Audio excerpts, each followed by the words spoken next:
Continuamos con este segundo video del tema cinemática circular. En este tema estudiaremos los parámetros que caracterizan al movimiento circular, principalmente relacionados con las variables angulares. Primero, una definición. Un movimiento circular es un movimiento en el cual la partícula describe una trayectoria circular, como acá. Entonces tenemos esta partícula, su movimiento es tal que se mueve sobre esta trayectoria circular, caracterizada por un radio, básicamente. Ahora, la característica del movimiento circular ocurre con el vector velocidad. Resulta que este vector velocidad v siempre va a ser perpendicular al radio, porque resulta que el vector velocidad es tangente a la trayectoria circular. Entonces veamos acá, cuando la partícula está girando en esta trayectoria circular, en un cierto tiempo t sacamos una fotografía, entonces esta partícula tiene este vector de posición r, que tiene por magnitud igual al radio. Entonces, resulta que acá, en este punto, el vector velocidad, al ser tangente a la trayectoria, tendríamos este vector velocidad, que llega a ser perpendicular a esta distancia radial, que es la característica. Y en todo punto, en cualquier punto de la trayectoria, siempre se va a dar que el vector velocidad va a ser tangente a la distancia radial, que esa es la característica del movimiento circular. Ahora, veremos acerca de cómo podemos estudiar el movimiento circular. Si nosotros estamos interesados en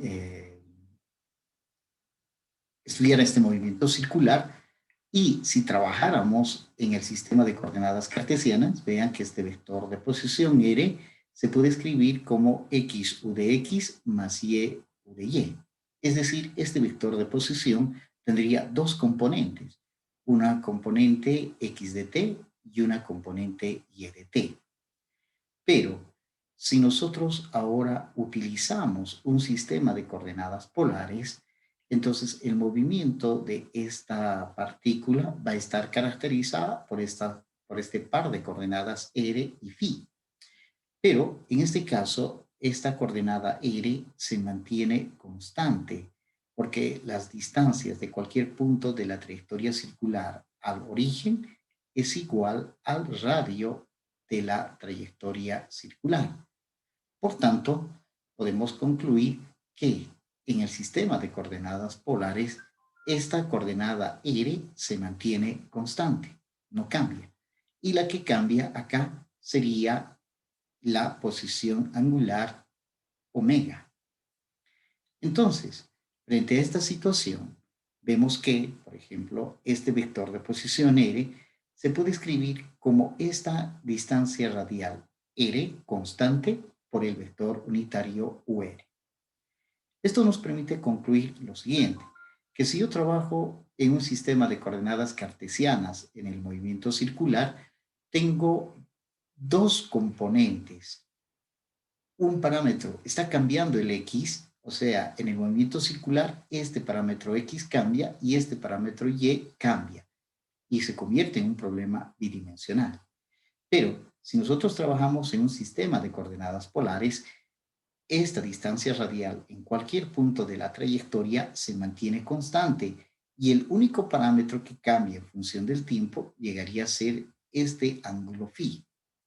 De tal manera que para estudiar el movimiento circular podemos concluir que debemos usar un sistema de coordenadas polares, porque en este sistema de coordenadas polares este ángulo es el único parámetro que cambia en función del tiempo, porque este va a ser constante.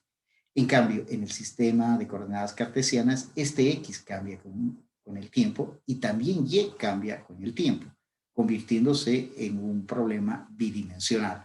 Por ese motivo, se aconseja utilizar este sistema de coordenadas polares. Bien, entonces en este sentido, si notamos que solo el ángulo cambia en el movimiento circular, entonces lo que tenemos que hacer es definir parámetros que nos midan el cambio de la posición angular en función del tiempo. Este primer parámetro se llama el vector posición angular. Observen, vector posición angular. Entonces, si nosotros consideramos el movimiento de esta partícula sobre esta trayectoria circular, si esta partícula está describiendo este movimiento circular y en un cierto tiempo t sacamos la fotografía de la partícula, o sea, se va a encontrar en este punto, su vector de posición sería este, el vector de posición, y el ángulo sería este phi.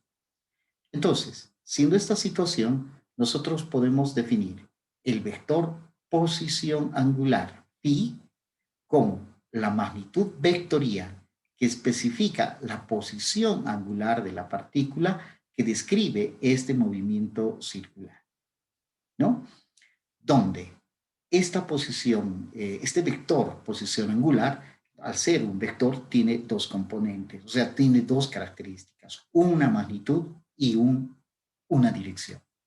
La magnitud se la encuentra por el ángulo que forma el eje X con la distancia radial r. Esa sería la magnitud. Este ángulo sería la magnitud de este vector posición angular, ¿no? Y la dirección de este vector posición angular se obtiene por la dirección perpendicular al plano de la trayectoria circular, pero cumpliendo la regla de la mano derecha. Veamos acá. Si la partícula se está moviendo en este plano X y Y, en un cierto tiempo t sacamos una fotografía y se encuentra en esta posición, resulta que la posición angular sería este ángulo, el eje X con la distancia radial. Y la dirección perpendicular sería la dirección del eje Z. Pero la regla de la mano derecha implica que nosotros estos dedos colocamos en la dirección del movimiento circular y el pulgar nos estaría mostrando la dirección del vector posición angular.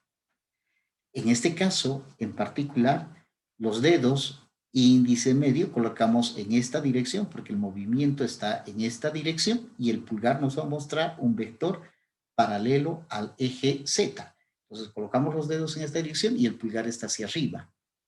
Entonces, de tal manera que en este caso en particular, este vector posición angular matemáticamente se escribe de esta forma. Phi vector va a ser igual a este phi que depende del tiempo porque este ángulo va cambiando en función del tiempo a medida que la partícula se mueve en esta trayectoria circular multiplicado por este vector unitario u de z, ¿no? Bien, la unidad en el sistema internacional de este vector de posición angular es el radian. Entonces se tiene que medir el ángulo en radianes, ¿no? Bien, veamos un detalle acá. Como este vector posición angular es del tipo unidimensional, solo tiene una componente, entonces esta expresión podemos usarla de manera escalar por medio de esta expresión. O sea, no hay necesidad de trabajarlo de manera vectorial, sino de manera escalar, diciendo que phi es una función phi de t, que sería la forma escalar del vector posición angular.